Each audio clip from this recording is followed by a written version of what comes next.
ለአባቷ ከነገረችው በኋላ እንደቀለላት እንግዲህ ለሲሞሽና ለባሻክት እየነገረቻቸው ነበርና ደግሞ አቶ ሪዛ በዚህ ነገር ላይ ምንም እንኳን የፔሊን ፍላጎት ለማክበር እሽታውንም ቢገልጽላትም ሲናንን ወድጀዋለሁ አብረሽ ሁኚው ቀጥዩ አላላትም። ይሄ ነገር ደግሞ አቶ ሪዛ በጣም ውስጡ ሰላም አጥቷል ማለት ነው። በቤቱ ደግሞ እንግዲህ ባለቤቱ አክስት ሶሄላ ይህ ነገር ልትቀበለው አልቻለችም። ምክንያቱም ባሏ ብዙ ጊዜ ዝምታ እንደማያስፍን ነው ቤት ውስጥ። አቶ ሪዛን ዝምታውንም በጣም እንደተጨነቀ ተገንዝባለች። በዚህ አይነት እንዲህ ሊጨነቅበት የሚችለው እንግዲህ በፔሊን ጉዳይ ብቻ ነው ብላ ሀሳቧ በጣም ጥርጣሬ ውስጥ ገብታለች። አክስት ሱሄላ ሁሉንም ነገር ይህ ነገር ከፔሊን ጋር መያያዙ ነው በማለት ነበር እንግዲህ ጥርጣሬ ውስጥ የገባችው። ሲናንና ፔሊን ደግሞ ችግሮቻቸው አብረው ፈተዋል። እንግዲህ ሴቶቹን በጣም ደስተኛ ሆነዋል። ሰላም ውድና የተከበራችሁ ቤተሰቦቼ እንኳን ደህና መጣችሁ። እንግዲህ ዛሬ ጣፋጭ በቀልን ነው ማጋራችሁ። አብራችሁኝ እንድትቆዩ ቀጣዩን ክፍሎችም እንዲደርስላችሁ ሰብስክራይብ እያደረጋችሁ ቤተሰብ ከወደዳችሁት ላይክ እያደረጋችሁልኝ እንታበረታቱኝ። እንግዲህ ዛሬ ጣፋጭ በቀል እንግዲህ አቶ ሪዛ ሁሉንም ነገር አውቀዋል። ፔሊን እውነቱ ነግረዋለች ከሲናን ጋር እንደተመለሰች ና ሲናንም ንጹህ ሰው እንደሆነ ለአባቷ እያስረዳችው ነበረ። አባቷ ግን በጣም እያለቀሰ ነበርና ፔሊንም ደግሞ ለብዙ ጊዜ በሷ ምክንያት የተፈጠረው ነገር እና ደግሞ ከሲናንም እንደ ጎዳችው ለአባቷ ነግረዋለች። አባቷን በዚህ ሰዓት ነበር እንግዲህ እያዘነ የነበረው። ይሄ ነገር ደግሞ ለጓደኞቿ እንግዲህ ፔሊንና ባሻክ ሲሞሽም አብረው ሆነው ሲያወሩ ነበርና በዚህ ነገር ደግሞ እንግዲህ ሁላቸውም ምግባቸው እየበሉ በነበረ ሰዓት ውፍረታቸው አንድ ሴት ሳታገባ እንግዲህ አብዝታ ምግብ መገብ የለባትም እያለች ባሻክም እንግዲህ በራሷ እንትን እያለች ነበረ። ባሻክ ይሄ ነገር ደግሞ ባሻክ ለራሷ እንደሚረብሻትና አንቺ ደግሞ ከኛ ያባሽ ቀጭን ነሽ እና መብላት አለብሽ እያለቻት ነበረ። ፔሊንም ግን ደግሞ ባሻክ እንደማትፈልግና ከጋብቻ በፊት እንደዚህ አይነት ነገር ያገኘሁትን መብላት አልችልም እያለች ነበረ። እንግዲህ ሴቶቹ አሁን ላይ በራሳቸው በትዳራቸውና ለወደፊት ለሚያገቡት ነገር ላይ በጣም ትኩረት እያደረጉ ነው የሚገኙት። በተለይ ደግሞ ባሻክ ከቡለንት ጋር ያላትንም ነገር በጣም እየጓጓች እንደሆነ ነው እና ደግሞ መጥፎ እድል እንዳያመጣብሽ እያሉ እንግዲህ በእድል በኔ እጣ ፋንታ እያለች ባሻክ ያልሆነ ነገሮችንም ስታወራ ነበርና እና ደግሞ ወደ ምግብ ቤቱ የድሮ ፍቅረኛው እንግዲህ የቡለንት የድሮ ፍቅረኛው ወደ ቤት መጥታለች ማለት ነው። ሁሉንም ነገር እኔ ጥሎኝ ሄደዋልና ትቶኝ ሄደዋል፣ ምንም ሳይለኝ ምንም ሳይናገረኝ ትቶኝ ሄደዋል በማለት ነበር እንግዲህ ከዛ በፊት ፍቅረኛዋ መጥታ ቡለንትንም አቅፋው ነበረ እያስረዳቸው የነበረው እና እኔ እናንተ አብረን መመለስ እንችላለን፣ እንደ ድሮም ትወደኛለክ እያለች እንግዲህ ቡለንትንም ስታስጨንቀው ነበረ። ውስጥ ደግሞ ሰርካንም እንግዲህ ካንሱም አብረው በጣም እየሳቁና ቡለንትንም በጣም እንደተጨነቀ ሲገነዘቡ ነበረ። በተለይ ደግሞ ሲናን በዚህ ነገር ላይ በጣም ተጨንቆ ባየው ሰዓት እየሳቀበት ነበረ። ቡለንት ግን ከልቡ ይሄ ነገር ባሻክ ላይ ብትሰማብኝ ወይንም የሆነ ነገር ቢፈጠር ብሎ ነበረ። ድሮ አንተ ተንበርክከህ ቀለበት ላድርግልሽ ያልከኝንም አሁንም ማድረግ ትችላለህ የሚለው ነበረ ያደረገችው። እንግዲህ ልጅቷ አሁን ላይ ቱክቼ የመጣችበትንም አንደኛው የቡለንትንም ፍቅር ለመቀበል ነው። በዚህ ሰዓት እንግዲህ ቱክቼ አኳና ቡለንትንም ተጠቅማ ትቷት የሄደውንም ፍቅረኛዋ ለማስቀናት እየፈለገች ነው ያለችው። ምክንያቱም ፎቶ እየላክላትና ደስተኛ እንደሆነና በጣም ጥሩ ህይወት ውስጥ እንዳለ እያስቀናት እንደሆነ በጣም ተናዳለች ማለት ነው። ግን ደግሞ እንደ አማራጭ ደግሞ ቡለንትም እንደምታገኘው በጣም እርግጠኛ ሆና ነበር በዚህ ሰዓት። እንግዲህ አሁን ላይ ባሻክም ወደ ምግብ ቤት ከሴቶቹም ጋር ተለያይተዋል ማለት ነው። አሁን ላይ ጋር ከአያቶቿ ጋር ነበረችና ከአያቷ ጋር ስታወራ ነበረ። አያቷ ደግሞ የሲናን ቤተሰቦች በጣም ጥሩዎች ናቸው፣ በጣም አክባሪዎች ናቸው እያለ ሲያወራ ነበረ። እንግዲህ ጋርም አዎ በጣም ጥሩ ሰዎች ናቸው፣ በተለይ ሲናንም በጣም ጥሩ ልጅ ነው በማለት ነበረ እንግዲህ እያወራች የነበረው። አዎ ግን ደግሞ አንድ መጠንቀቅ ያለብሽ ነገር እያለ አያቷም እየመከራት ነበረ። እቺ ፔሊን የምትባለዋ ሴት እንዳታምኛት፣ እንዳትጠጊያት እና በደንብ መጠንቀቅ አለብሽ በማለት ነበር እንግዲህ እያስጠነቀቃት የነበረው። አያቴ ስለሱ ነገር ምንም አትጨነቅ፣ እኔና ሲናን መሀል ምንም ነገር አይፈጠርም እያለች እንግዲህ ለአቶ ቱርጉት ይህ ነገር ስታስረዳው ነበረ።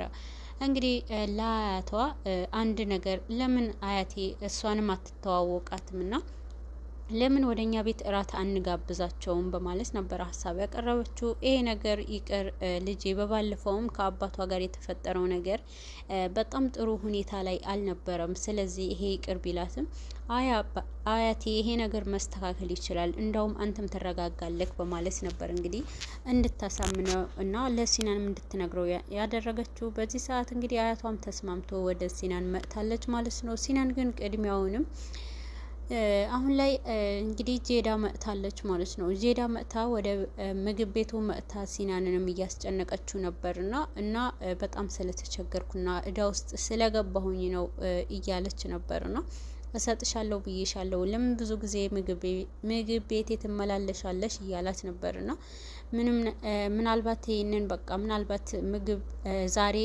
ልትጋብዘኝ ራት ልትጋብዘኝ ትችላለህ እና ሂሳቡ ይቀንስልሃል በማለት ነበር እንግዲህ በጣም እያስጨነቀችው የነበረችው። በዚህ ሰዓት ቡለንትም ራሱን መቆጣጠር አቅቶት ነበረ። ምክንያቱም ቡለንት ቤቱ ይሄ መሬቴም ሽጬ ይሄ የእሷን ዕዳ መክፈል አለብኝ እያለ ነበረ። በዚህ መሀል እንግዲህ ቱክቼ ደግሞ ቁጭ ብላለች። ካንሱ ወደ አንድ ቦታ ወስዳ እንድትጋብዛት አድርጓል ማለት ነው። አልፋታም ስላለችው ቡለንትም ከሷ ለመላቀቅ ነበረ። በዚህ ስሜታዊ ሆኖ ነበር እንግዲህ ጄዳም የመጣችው። ስለዚህ የኔ መሬት ሽጬ ለዚህ እዳውን መክፈል አለብኝ በማለት ነበር እንግዲህ ቡለንትም ጨክኖ መሬቱን ለመሸጥ ሄደው። በዚህ ሰዓት ባሻክም እንግዲህ ኡዝጋር ወደ ምግብ ቤቱ መጥታለችና ፔሊንና አንተ ራቲ አያቴ ይፈልጋቸዋል ብላ ነበር እንግዲህ ሲናንም ያሳመነችው። ሲናን ደግሞ ፔሊንን በዚህን ያክል መጫን የለብንም፣ በሷ ፍቃድ ነው እስካሁን ድረስ ይሄ ሁሉ እያደረግን ያለ ነው በዚህን ያክል ለምንድን ነው የምናስጨንቃት እያላት ነበርና፣ ነገር ግን እሷ አያቴ ብሏል እንግዲህ ታውቃለህ ያለው ነገር ነው። ስለዚህ እሱንም ቢ ማለት አልችልም፣ እንደምንም ብለህ አሳምን እያለችው ነበርና በዚህ ሰዓት እንግዲህ ሲናንም እሞክራለሁ እያለ ነበርና እሷም በመሀል እንግዲህ ፔሊንም ባሻክም ወደ ምግብ ቤቱ ይመጣሉ። በዚህ ሰዓት እንግዲህ በጣም እድሜዋ ረጅም ስለሆነ ፍቅሬ መጥታለች ብሎ ነበር እንግዲህ ኡዝጋር ፊት የተናገረው። ኡዝጋር ደግሞ በጣም ተበሳጭታ ነበረ። ሀሳቡም ያመጣችው እንግዲህ አያቷ ምንም ሳይላት በራሷ ሲናንና እሷ የምትቀራረብበትንም መንገድ ነበረ። ምናልባት ፔሊንም ተስፋ ትቆርጣለች የሚለውን ኡዝጋር ሀሳቧ ውስጥ አስገብታለች። ምክንያቱም አያቷ ተስፋ እንዳትቆርጪ ስላላት። በዚህ ሰዓት እንግዲህ ፔሊንም ከሲናን ጋር ከተገናኘች በኋላ ይቅርታ እየጠየቃትም ነበርና እና ደግሞ ወደ እሷ ወደ አያቷ ቤት ራት ተጋብዘናል፣ ግን ካልፈለግሽ ችግር የለውም ይቀራል እያላትም ነበርና ሲናንም በዚህ ሰዓት በጣም ውስጡ እየተጨናነቀ ነበረ ለሷም የጠየቃት እና ፔሊንም ችግር የለውም ብላ ነበረ። እሷም ይሄ ነገር ከማለቷ በፊት ፔሊን ካልፈለግሽ ችግር የለውም አትጨናነቂ እያለቻት ነበርና ምክንያቱም እንግዲህ ኡዝጋር እየፈለገችው የነበረው ሲናንና ሁለታቸው ብቻ ስለነበር ነው። በዚህ ሰዓት እንግዲህ ፔሊን እንደምትሄድ አብራቸውም እንደምትቆይ ነበረ እሽታውን የገለጸችው። በዚህ ሰዓት እንግዲህ ኡዝጋርም ተሰባስበው ወደ አያቷ ቤት እንደሚሄዱ ቃል ትገባባለች ማለት ነው። አሁን ላይ ቡለንትም እንግዲህ ከሄደበት ተመልሷል። ግን ደግሞ ባሻክ እዛውም ሆነ ከልጁ ከድሮ ፍቅረኛው ጋር ከቱክቼ ጋር ተግባብታ ስታወራ ነበረ። ስለ ህይወት ገጽታዋ ሁሉ ነገር ነግራታለች። ፍቅረኛዋ ትቷት እንደሄደና እንደገና ደግሞ የድሮ አግቢኝ ብሎ ተንበርክኮ ጠይቋት እምቢ ያለችውንም ሰው እንዳለና ወደ እሱ ተመልሻለሁ እሱም እድል አለን እያለች ስታወራት ነበረ። እና ደግሞ እንግዲህ ለባሻክ የቡለንትን ሂስትሪ ሙሉ ለሙሉ እየነገረቻት በነበረ ሰዓት ሁሉንም ከነገረቻት በኋላ እንግዲህ ይመጣል ማለት ነው። በዚህ ሰዓት ባሻክና እንግዲህ ሁለቱ ሴቶች ቱክቼ ፊት ለፊት ይገጣጠማሉ ማለት ነው። የኔ ፍቅር በሚሉ ሰዓት እንግዲህ ሁለቱም በአንድ አፍ ነበረ የኔ ፍቅር ያሉት። በዚህ ሰዓት ባሻክ በጣም ትደነግጣለች። ስለዚህ አንተን ነበር እንዴ እስካሁን ድረስ እሱን ነው ስታወሪኝ የነበረው? ስለዚህ አብራችሁ ትሄዳላችሁ። ስለዚህ መቀጠል ትችላላችሁ። የቆየውንም ፍቅራችሁ እንደገና ማደስ ትችላላችሁ። ስለዚህ እድላላችሁ በማለት ነበር እንግዲህ ቡለንትም ሳትሰማ ባሻክ ለመሄድ ሞከረችው።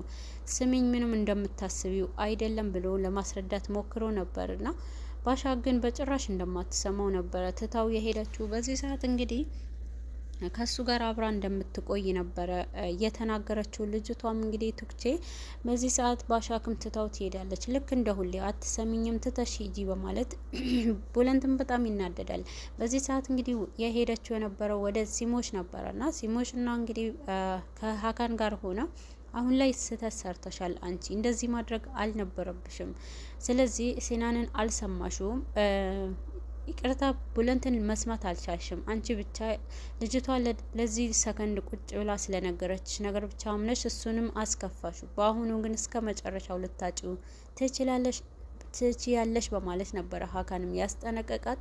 እንግዲህ ልጃቸውም እየሰማች ነበረ። ምናልባት ሊሆን ይችላል እያለች ስታስፈራራ ነበርና እና ደግሞ ሲሞች ደግሞ ይሄን አክል አታስጨንቋት እያለች ስትናገር ነበርና ቤንጉሽ ደግሞ ይሄ ነገር ምናልባት ከሷ ጋር ሊመለስ ይችላል እንዴ ብላ ባሻክም ፍራቻዋን ስትገልጽ ነበረ። ይሄ እድል ሊፈጠር ይችላል ብላ ቤንጉሽም ትነግራታለች። ስልክ መደወል ትችላለች። እየደወለችለት ነበር እንግዲህ ወደ ቡለንት በጣም ስልክ ደጋግማ ስትደውል ነበረ። ቡለንት ግን በጣም ተበሳጭቷል። እንግዲህ ይሄ ነገር በጭራሽ እኔ ሁሌም እሷን ማባበል አልችልም በማለት ነበረ ባሻክንም እንደተቀየማት የተናገረው። አሁን ላይ ፔሊንና ሲናንም ወደ አያቷ ቤት ሄደዋል። ወደ ኡዝጋር አያት ቤት እንግዲህ ኡዝጋርና ሲናን ደግሞ ፔሊን እንድትቀናና ፔሊን በጣም መጥፎ ስሜት እንዲሰማት ኡዝጋር የድሮ ትውስታዎች እና ደግሞ ኡዝጋርና ፔሊን በጣም የቅርብ ሰዎች እንደሆኑና በጣም እንደሚቀራረቡ ብዙ ነገር የሚወዳቸው ነገሮች እየተናገረች እንግዲህ ፔሊንም ስታናድዳት ነበረ።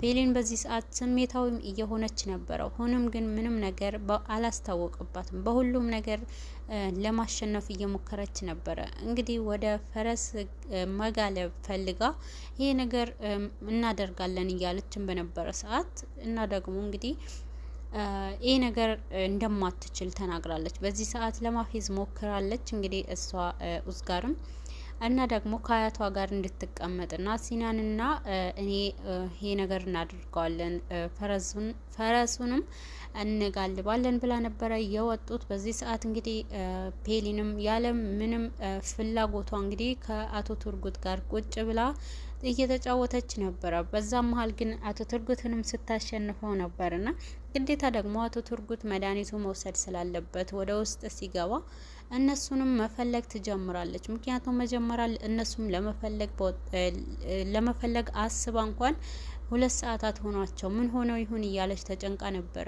በዚህ ሰዓት ምንም አይሆኑም፣ እኔ ሲናንን አምነዋለሁ፣ ስለማምነው ነው እሷም ልጄንም ከሱ ጋር የተውኳት በማለት ነበር እንግዲህ ፔሊንም ዝም እንድትል ያደረጋት። በዚህ ሰዓት እንግዲህ እሱ ወደ ውስጥ ከገባ በኋላ በፍጥነት ነበረ እነሱንም እዛ የተቀመጠችበት ተነስታ እነሱን ፍለጋ የጀመረችው። ሀባና እንግዲህ አሁን ላይ ነሲብ ልጁንም ወደ ፖሊስ ጣቢያ አልወሰዱትም። አክስት መሊሃንም እየሸወዳት ይገኛሉ። ልጁንም ላለመውሰድ እንግዲህ ሀባ ካሁን በኋላ ይህ ልጅ ከኔ መነጠል የለበትም አልችልም እያለች የልጅ ናፍቆት እንዳለባት እንግዲህ ለነሲብ አሳምነዋለች። አክስት መሊሃ ደግሞ ይሄ ነገር ልጁ የሲናን ነው በማለት ጎረቤቶቿ ማውራት ጀምሯል። ቢሆንም ግን ለዚህ ነገር ምንም አይነት ማብራሪያ የለም እና ደግሞ ይሄ ልጅ የተገኘ ነው ወደ ፖሊስ ጣቢያም ይሄዳል በማለት ነበረ ጎረቤቶቿን ዝም ለማለት የፈለገችው። ቢሆንም ግን ነሲብና ሀባ ደግሞ ልጁን ቤት ስላስቀመጡት እንግዲህ የአክስት መሊሃ የቤተሰቧ ጉዳይ ወደ ውጭ እየወጣ ይገኛል። ፔሊን እንግዲህ እነሱን በምትፈልግበት ሰዓት ያደረገችው ታኮ ጫማ ስለነበረ ወደ ሄደችበት አካባቢ የማይመጥን ነበርና በዚህ ሰዓት እየፈለገቻቸው ባለ ሰዓት እንግዲህ ጫማዋ ታኮን ይነቀላል ማለት ነው። በመሀል እንግዲህ ሲናንና ኡዝጋርም ጨርሰው ከሄዱበት ይመለሳሉ። ቢሆንም ግን ፔሊን ወድቃና እግሯ መንቀሳቀስ አልቻለችም ነበረ። ሲናን በጣም ነበረ እየደነገጠው። ይሄ ነገር ሲያይ በፍጥነት ነበረ ወደ ፔሊን ዘሎ ሄደው። ግን ደግሞ ይሄ ነገር ባየች ሰዓት ኡዝጋር በጣም ትበሳጫለች ና ተናዳምና እንዴ ለምንድን ነው ሲናን አንተ አያቴ እኮ ሊያይክ ይችላል እና እያለችውም ነበር ነው። በዚህ ሰዓት አታያትም እንዴ ብሎ እንግዲህ ተሸክሟትም ለመውሰድ ይሞክራል። እንግዲህ በዚህ ሰዓት እጃቸውን ታስለቅቃቸዋለች። ኡዝጋር በቅናት እያበረች ትገኛለች። ሁለቱን ለመለያየት አሁን ላይ ቆርጣ ተነስታለች። ግን ደግሞ ከአያቷ በላይ እንግዲህ ሲናንና ፔሊን በጣም መሀላቸው ላይ ጠንቅ የሆነች ያለችው ኡዝጋር ናት ማለት ነው።